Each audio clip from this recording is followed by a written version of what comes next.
Sabi nga nila, pag nasasabing HOA members, regular na nagbabayad ng butaw. Naglalaps man, pero nagbabayad.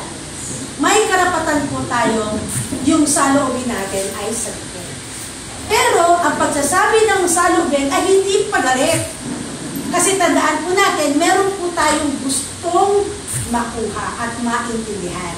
Para pareho po ang magkabilang panig ay magkaintindihan, kailangan po talaga mababa ang boses. Yun po, mahaba po talagang pasensya. Kung hahabaan po ng opisyales sa kanilang pasensya, dapat po tayo, kahit nasabihin po natin na nagbabayad po tayo ng butaw, tayo pa yung galit sa mga opisyales, tama po yun. May karapatan po tayo, pero tandaan po natin, ang mga opisyales po ay unang-una walang sweldo. Abonado pa, ma'am. Abonado pa. Abonado pa. Okay? Na dapat po ay nananahimik lamang sa bahay. Pero pati yung buhay ng iba, kailangan nilang pakialaman. Yun po. Kaya tayo naman, sana po, yung ibang miyembro ay maintindihan ito dahil wala po sila nagtsatsaga sila mag-ikot kung ano po yung programa ng barangay. Sila po yung unang tinatap. Ngayon po, yung ating mga bagong HOA officers, pag alam po ninyo na meron kayong nakikita, gustong baguhin, nandiyan po, kasi may meeting po kayo. I don't know kung monthly meeting ito. Wala. Monthly meeting. Monthly meeting. Huwag po tayo, hindi porke meron kayo, may presidente ba? May presidente ba? Then board. Hindi porke sinabi ni presidente kung sino na yan. Aayon po tayo. Hindi po. Kasi, dapat mo pinag-uusapan ng lahat. Ngayon, pag hindi po kayo nagkasundo-sundo, lahat po ay dinadaan sa botohan. Ngayon, ito, ewan ko kung ano nangyayari ngayon sa inyo, ha? Or kung ano po yung kakarapin nyo. Pero ang tamang proseso, pag hindi po kayo nagkasundo, mismong board, mag-election po kayo, magbobotahan kayo. Ngayon, pag hindi mo napaboran, yung presidente, yung gusto, yung presidente, ha, dahil mas marami to, kailangan po umayon yung presidente. Majority. Opo. Dapat po i-respeto yun. Hindi po siya yung presidente. Bakit pa nagkaroon ng opisyalis para kung hindi pag-uusapan mo? Ngayon naman, kayo po, bilang opisyalis, hindi po tayo yung si tango lang ng tango. Pag meron kayo naisip na pamamaraan, i-voice out po. Hindi naman po kayo nakikipag-away kasi bakit po? Maaring yung naisip ni officer ay hindi nyo rin naisip. Maaring meron siyang suggestion na hindi rin na kaya bukas po. Parating gano'n, healthy po ang isang organisasyon kung nagtatalo-talo. Healthy po yan. Okay? Pag lahat po tahimik at okay, hindi po healthy yun. Kasi pag uwi sa bahay, alam niyo ang kawawa? Yung asawa at mga anak. Bakit? Kasi ito nagaganon. Kasi ganun yung pinag-usapan na dapat. Hindi po.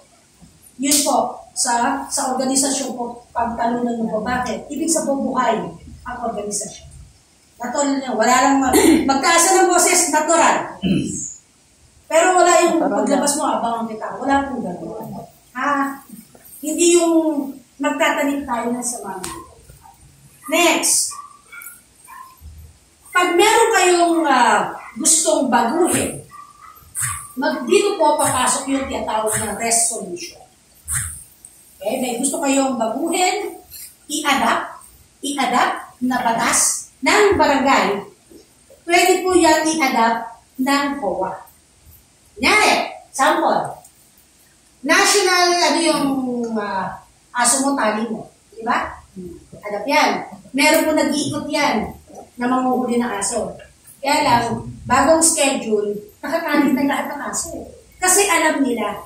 Pero yan ay ikipag-coordinate sa barangay. Barangay mag-schedule. Ngayon kayo, para ma-adopt nyo yung batas, ordinansa ng barangay, pwede po kayong gumawa ng solusyon na ina-adapt nyo ang isang ordinansa para wala pong pwede kumestyon. Okay? Resolution po yun. Dapat po ipasa ng lahat. Okay? Next. Kung memo, Maliit na bagay lang po yan na memo na pinapaalam na dito, ganyan, ganyan. Memo lang. Kaya malaking ano yun, malaking, ang memo kasi pwedeng president lang gumawa. Ang resolution po, board po. Board ang gumagawa yan. Alam, sino ba yung mga dating ano dito? Oficiales. Board lang, di ba? Kailangan po, tapos pirmado nga lang po ng presidente. Pero, sa board yan, kumbaga sila yung legislative body. So, kung ano po ang gusto nyo gusto nyo ipatupad through the board. Okay? Next, nalaman ko po na meron rin kayong civic organization.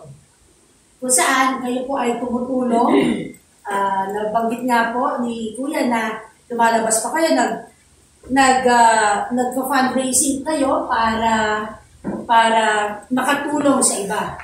Ito pong nakaraang bagyo, ano po ang naging, natin?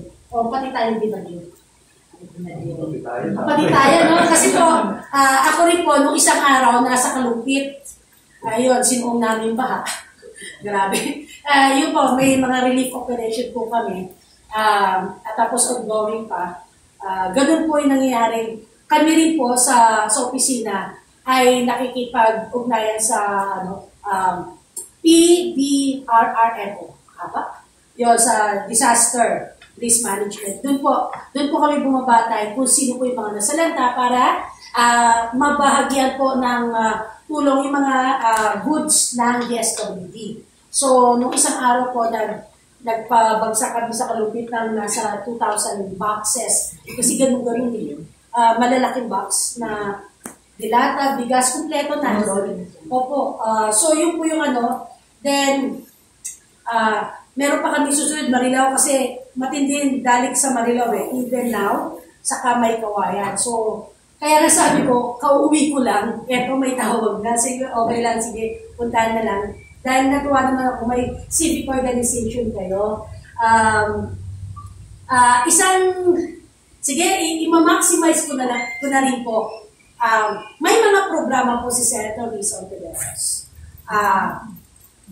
Dahil buong Bulacan, talagang bias po talaga ako sa San Jose. Siyempre, taga rito. So,